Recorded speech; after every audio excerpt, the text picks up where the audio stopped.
3 minute. 3 नहीं बोलेंगे हम। आप शुरू तो करिए, हनुमान जी शुरू करिए। आप बोलिए। इनको दे दो, कांग्रेस को उसमें मान लिया जाएगा। ठीक है, नहीं चलिए, आप बोलिए, आप बोलिए, हनुमान जी बोलिए। मेरा आग्रह हनुमान जी। सर आपसे सुनिए मेरी बात, रात को 12-12 बजे तक हम बैठ के और आपका कोरम पूरा करते हैं, और आप 3 मिनट, 5 मिनट, 8 मिनट आप चलिए बोलिए, आप बोलिए। और जो लोग इस आंदोलन से सीधे जुड़े हुए हैं, जो जंतर मंतर भी गए, खाली रील बनाने के लिए नहीं आया था हम इसके अंदर, जंतर मंतर पे थे, यहाँ पे थे, वहां पे थे, सब जगह तमाम जगह लड़ाई लड़ी। तो आपको कम से कम जो नौजवान नेता सड़क से लेकर सदन तक लड़ता है उसको टाइम देना चाहिए। आपसे हम उम्मीद करते हैं कि आप एक दिन के मुख्यमंत्री रहे थे, तब आपने अच्छी व्यवस्था कराई उत्तर प्रदेश में। सर वो मूवी आई थी ना, नायक मूवी, अरे आप नायक मूवी जो आप पे बनी थी। हाँ सर, आप बोले तो आप चालू करना है साहब, आप पहले डिस्टर्ब कर देते। सबसे पहले मैं धन्यवाद दूंगा आपको सर।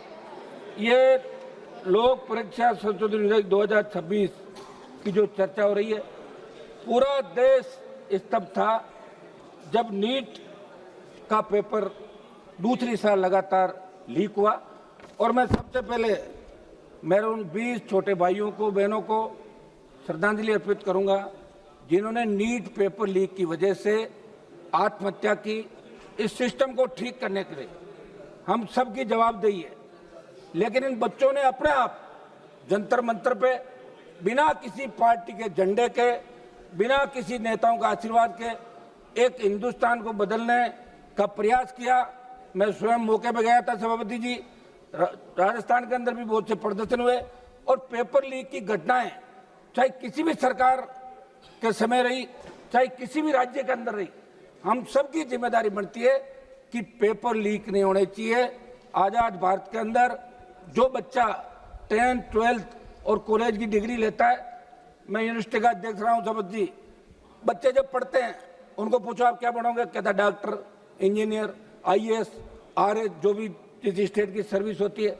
लेकिन दुर्भाग्य से उन बच्चों को पेपर लीक की घटनाओं का सामना करना पड़ रहा है। मैं उस प्रांत से आता हूं जहां सबसे ज्यादा पेपर लीक की घटनाएं राजस्थान के अंदर हो रही है, चाहे कांग्रेस की सरकार रही, उससे पहले चाहे बीजेपी की सरकार रही, और अब चाहे सरकार रही। अब तो यह दुर्भाग्य है कि OMR सीट का जो घोटाला वहां पे हुआ है, वो यूपी की एक फर्म जिसको उत्तर प्रदेश के अंदर ब्लैक लिस्ट किया, वो पिछले 10 साल से लगातार पेपर लीक से भी ज्यादा OMR सीट के अंदर घोटाला घपला हो रहा है।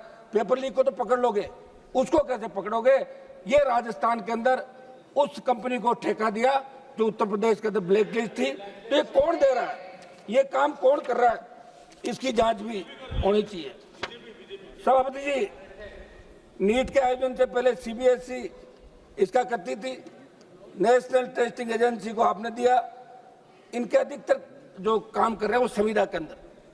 ये पेपर लीक होने के बाद जब नजर पड़ी तो देश के अंदर नीट के अलावा बहुत से ऐसे एग्जाम थे जिनके पेपर लीक हुए। UPSC पे बहुत बड़ा भरोसा देश का छात्र करता है, लेकिन अब तो लगता है अगर यही हालात बने रहे तो अगले पेपर लीक का अपन इंतजार करें कि UPSC का पेपर लीक कब हो।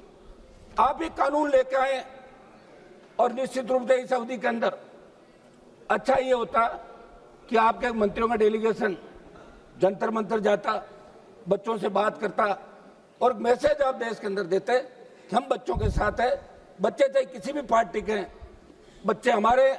और उसके अंदर आपने देखा होगा कि जब लाठीचार्ज हुआ और पैरामिलिट्री फोर्स और दिल्ली पुलिस के अधिकारियों ने हाथ खड़े कर दिए कि हम इन बच्चों को नहीं मारेंगे, तब आपकी सरकार ने सुध ली कि अब कुछ करना चाहिए, कहीं ऐसी स्थिति देश के अंदर नहीं हो जाए जैसी नेपाल के अंदर हुई थी। ये जैन जी जो अपना हक और अधिकार चाहता है, मेरे बच्चे स्कूल के अंदर पढ़ते हैं, उन्होंने कहा पापा आप वहां क्या कर रहे हो? तो मैंने कहा बच्चों मैं तो जा ही रहा हूं कि पार्लियामेंट मत चलने दो। मैं हमारी जो इंडिया अलायंस है, इन तमाम पार्टियों को इस बात का धन्यवाद दूंगा कि इसके अंदर इंडिया अलायंस की सारी पार्टियां एक साथ दिखी, विरोध किया, और विरोध का ही परिणाम था कि सरकार तीसरी बार झुकी। किसान आंदोलन में भी आपने जिद की थी। 700 किसानों की शहादत के बाद आप लोग बेक हुए। आपने अपने सारे सांसद जो बीजेपी के थे, मंत्री थे, इनसे लिखाया कि बिल बहुत अच्छे हैं, और फिर अचानक प्रधानमंत्री जी ने बिल वापस लिया। एक सांसद हमारे यहीं बैठे हैं, उनको पता किन इंस्टीट्यूट बाद में गुजरना पड़ा। सर, हमारा आग्रह अध्यक्ष जी आ गए सीट पे। अध्यक्ष महोदय, इसके अंदर हमारा कुछ सुझाव है, ये सुझाव हम देना चाहेंगे। अध्यक्ष महोदय, आप ये जो बिल लेके आए, अपराध संगठित गिरोह द्वारा या 2000 अधिक लोक परीक्षाओं को प्रभावित करने के उद्देश्य से किया गया, इसमें आजीवन कारावास का प्रावधान किया जाए।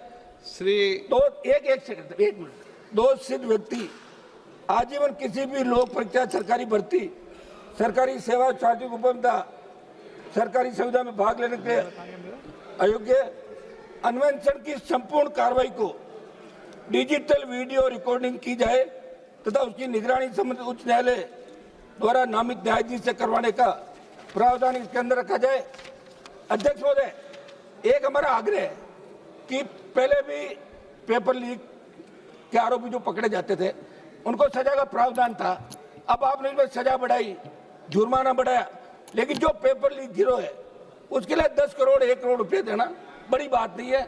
मेरा आग्रह है कि ये जिस तरह मुलजिम पे रखा जाए कि वो सिद्ध करे कि वो दोषी नहीं है, ये कानून के अंदर होना चाहिए। और हमारा एक आग्रह ये है, हमारे डीजीपी साहब बैठे हैं, नार्को टेस्ट और पॉलीग्राफ ये किसी मुलजिम का करना होता है तो कोर्ट तय करेगा कि नार्को टेस्ट होगा कि नहीं होगा। आप कानून ही बना दो ना कि पेपर लीक के अंदर अगर पकड़ा जाएगा उसका नार्को पॉलीग्राफ पुलिस जब चाहे करवा सकती है। ये हम सुझाव इसके अंदर दे रहे, क्योंकि सर हमने वो स्थिति खुद देखी, राहुल गांधी जंतर मंतर पे गए, ये परिस्थितियां देखी है सर। और राजस्थान वो प्रांत जहाँ सबसे ज्यादा पेपर लीक हो रहा है। अध्यक्ष जी, आप भी वहां से आते हैं तो शुद्ध रहे आप राजस्थान की और पूरे देश की। मेरा आग्रह है कि हम इसमें पॉलिटिकल माइलेज के लिए नहीं घूम रहे। हमने कई लोगों को देखा जो पॉलिटिकल